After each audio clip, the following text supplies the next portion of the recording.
All right, Salakia, I'm back. So I'm gonna read off where I left off at. Okay, which I ain't gotta go too deep in it. Y'all get the point that how these damn devils came against our people. You know, it came against our people. GAD. You know, they had to use disease. They put diseases that they basically use what do you call it, biologic weapons against them, man.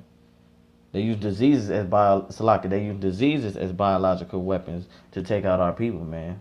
GAD, okay. But I'll read a little more on it, and then jump into the scripture, and then we end it on that because I don't want to drag it too long. But it's a lot, man. It's big. This topic on the tribe of Gad can actually go further on proving who they are, you know.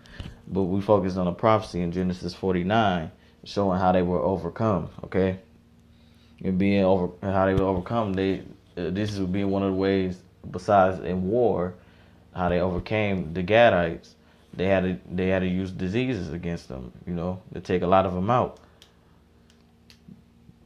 All right, I was left off here. The British High Commander Geoffrey Amherst authorized the intentional use of disease as a biological weapon against the indigenous population during the Pontiac's Rebellion, saying you would do well to try to inoculate the Indians by means of blankets, as well as to try every other method that can serve and extirpate this extrabel race.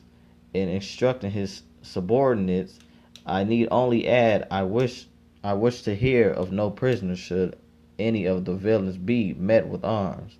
When smallpox swept the northern plains of the U.S. in 1838, Secretary of War Lewis Cass ordered the Mandan, along with the Arikara and the Cree and the Blackfeet, not be which were the Native American Indians.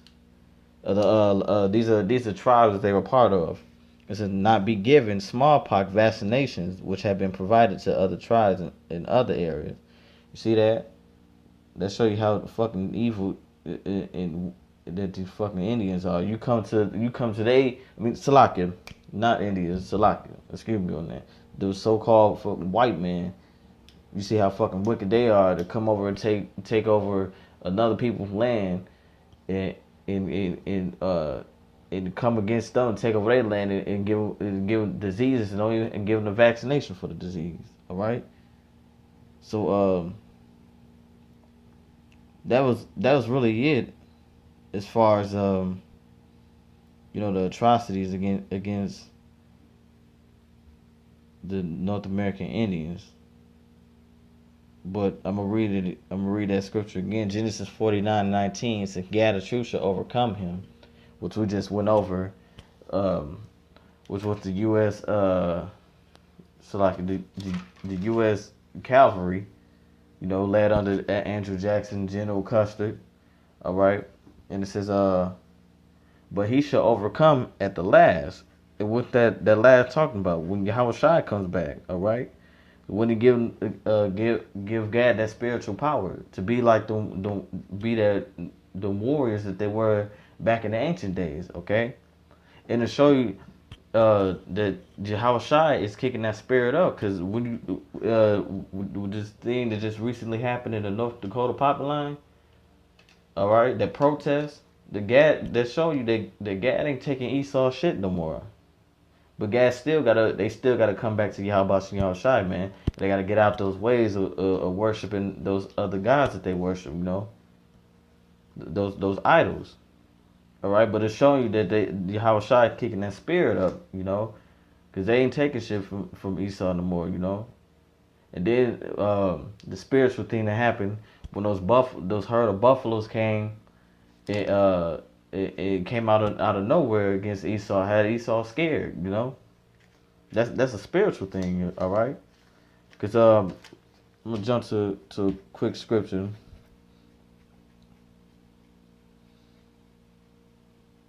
It's Proverbs chapter 23, verse 10. It says, "Remove not the old landmark, and enter not into the fields of the fatherless." Right, right. Right. It says, "Remove not the old landmarks, and enter not into the fields of the fatherless." Who's that? The fatherless? I'm talking about the Israelites. That's talking about folks on Gad right now. That's talking about Gad. Okay. It says that's what they're trying to do with the bringing the pipeline into North Dakota. All right. It says for their Redeemer is mighty. I'm talking about Yahweh Shai. He shall plead with he shall plead their cause with thee. All right. So Yahweh Shai is gonna raise Gad back up, and they're gonna be back in that. They're gonna be wars like they were back in the ancient days. All right. So that's pretty much it. It's more that could be touched on the tribe of Gad, because it is so much like as far as history and the atrocities that they went through, it's deep.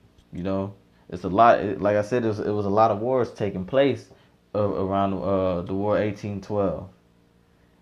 You know, so that's pretty much it on that. And this is man, we like I said, us at GMS we edify, we show through history and the scriptures and history that these prophecies match, that the prophecies match with the history to prove that who each tribe are today. And that's how we know through spirit and power. Yahweh Shem Shai. That's how we know who is who. All right. So those guys who scoffing against us and scoffing against Yahweh Shem Shai and saying that the 12 tribes ain't the 12 tribes, that's a straight cut to them, man. They going off. They erred not knowing the scriptures. Okay. And as you see, they not showing they not bringing no information out trying to saying showing that the tribes are not the tribes. The 12 tribes are not who we say they are. You know, they just scoffing, man, looking for attention. Okay, so with that, this has been my motivation film, and I hope you brothers and you feel something been edified. And with that, I say stay tuned and shalom.